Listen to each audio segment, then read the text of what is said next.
Hey guys, Little T from LittleTVideos here with my brother J-Red.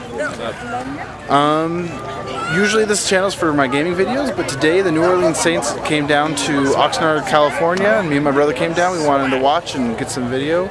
We'll cut it up, allow you guys to watch them, get excited for football season, so enjoy. Hey everyone, this is Little T here with my brother J-Red. What's up, guys? Even though I'm not a Saints fan, I'm a Seahawks fan. It was nice to see a true professional team come down to Oxnard and see them practice, see the drills they do, see the stretches. But I wanted to put this commentary together so we can kind of talk about what we were able to see at practice. So we'll start with the wide receivers. Marques Colston, still the Saints' #1 wide receiver, and he was looking like it in practice, had the most receptions, Brees' favorite target, looking pretty good coming off his knee surgery, looking more like his 1,000 plus yards, 80 catches, 7 TDs like he was last season. Even though in the preseason he's only had 1 catch for 3 yards, it's okay because Sean Payton isn't looking to rush him back. Definitely entertaining the crowd in the the first practice down in Oxnard. Looking very good on all of his catches. Said that one. Robert Mickham also looks like a really good #2 wide receiver, making a few surprising catches. Looking at the running backs, Chris Ivory was definitely the most productive running back last year. He's productive when healthy, but it never seems to happen. They also lost Reggie Bush to the Dolphins this offseason. So they picked up Mark Ingram in the draft, Darren Sproles in the free agency, and working with Pierre Thomas, and I think they finally have a good cohesive group of running backs to give them a productive running game and help Drew Brees in the passing game. Pierre Thomas got the most looks today, looking good in his running and catching out of the backfield. His 10 attempts with 4.1 yards per carry, looking much better than last season with 3.2 yards per carry. Also, he has 2 receptions for 21 yards in the preseason. We also saw poor pass blocking out of the backfield from him. It may be hard for him to start since the Saints pass so much. Yeah, you know, they saw difficulties last season in their passing game, and most of it was because the running backs weren't blocking. Mark Ingram, on the other hand, looked really solid with his pass blocking. He had the second most looks today, looked pretty amazing running, catching, and blocking. 13 touches this preseason for almost 50 yards and tallied up 2 touchdowns already.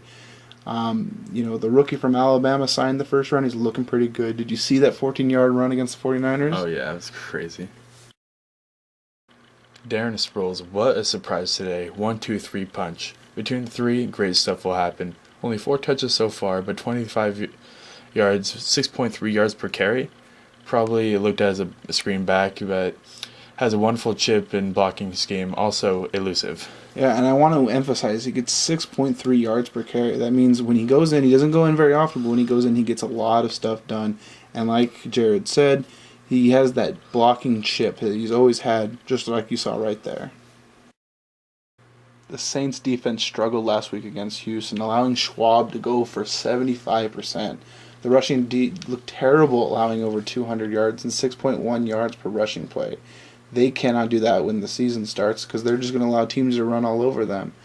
Allowing 4.7 yards even against San Francisco, they have to have a better rushing defense if they're going to want to get back into the Super Bowl, that's for sure. And now for the moment you've all been waiting for, talking about Drew Brees. Drew Brees is the Saints' big star, the elite QB. Last season had almost 450 completions for 4,620 yards and 68% completions. 33 TDs, 91 QB rating. And that's to say he's coming down off of last season where he had an unbelievable almost 110 QB rating. A lot of that has to do with he only had 11 interceptions instead of the 22 that he had last season. A lot of that has to do with his running game, and I think this running game gives him a lot more focus and it will allow him to pass deeper and hit people like Robert Mickham down the field. My favorite moment of Brees was when he completed 5 consecutive passes in the Super Bowl for 58 yards and capped off a drive to a screen pass to Pierre Thomas.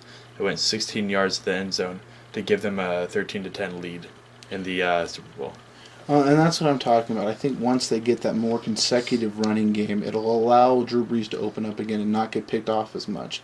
It'll allow the play action to work a lot better and allow the team to focus on what they're really doing.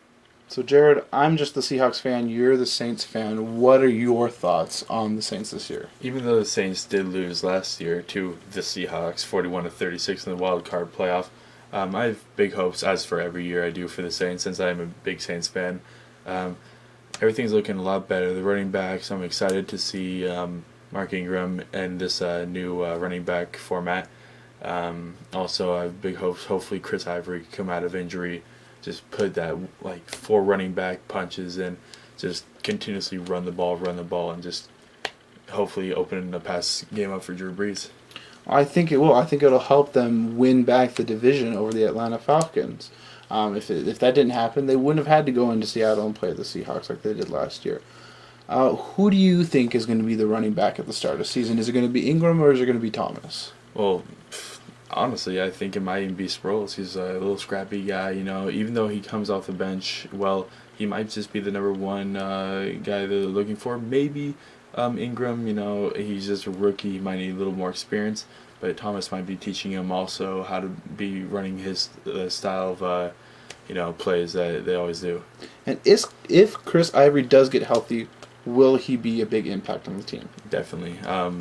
He'll just, come in as what he was doing last year, being their leading rusher, and continuously run the ball just as he's been doing the past years. This is Little T. And J-Rad. Thank you guys for watching.